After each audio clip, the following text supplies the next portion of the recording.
today. This is Pastor Shane with His Vision Ministries. Good to see you. We've been in a Nugget series that I've entitled Walking in Truth, and today we're going to talk about a heart that serves. The Bible tells us in the book of 3 John in verse 5, Beloved, thou doest faithfully whatsoever thou doest to the brethren and to strangers. So I'm going to explain all that. You know, hospitality in the early church, it was far, far more than just inviting someone over for dinner. Traveling preachers, missionaries, and evangelists, they depended upon the believers opening their homes and providing meals, lodging, and encouragement and financial support. And we see here that Gaius had faithfully served without seeking any recognition whatsoever. And so here's what I want to say today. Friend, serving others has always been one of the clearest demonstrations of genuine faith.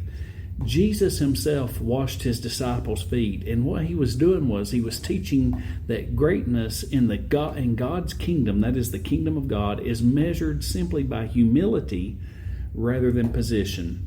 And so I want to say this today, friend. Many believers, they underestimate the significance of simple acts of kindness. You know, preparing a meal, making a phone call, writing an encouraging note, praying faithfully for someone, or even welcoming a visitor at church.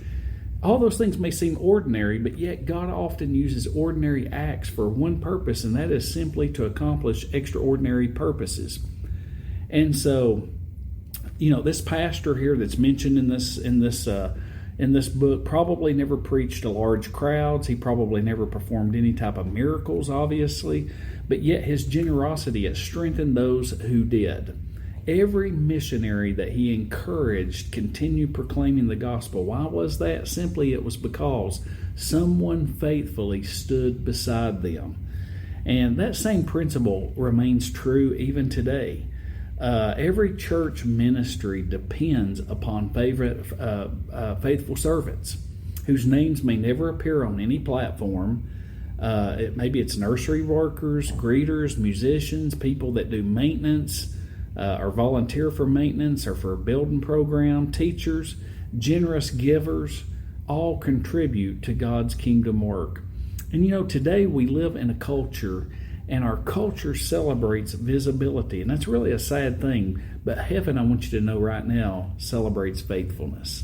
Serving also protects our hearts from being selfish.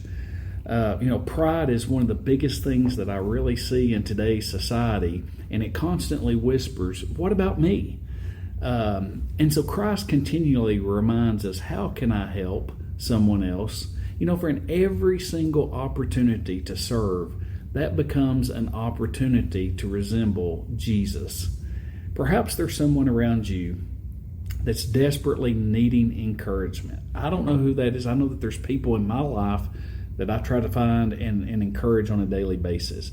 Maybe God has placed someone in your path who needs a listening ear. Maybe they need practical help, or just simply someone that is willing to pray.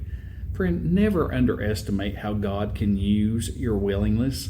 Listen, faithfulness often looks ordinary while we're living it. And so yet eternity reveals its lasting impact. So today ask yourself this one simple question. How can I, and I'm asking myself this question, how can I intentionally serve someone today without expecting any type of recognition or praise? Friend, here's what I really want us to take away from this nugget today. Listen, the smallest act of faithful service, it becomes significant when it's done for King Jesus. Be sure to check us out at hisvision.org. May the Lord bless you and keep you, and Lord willing, we'll see you again on Wednesday. Take care.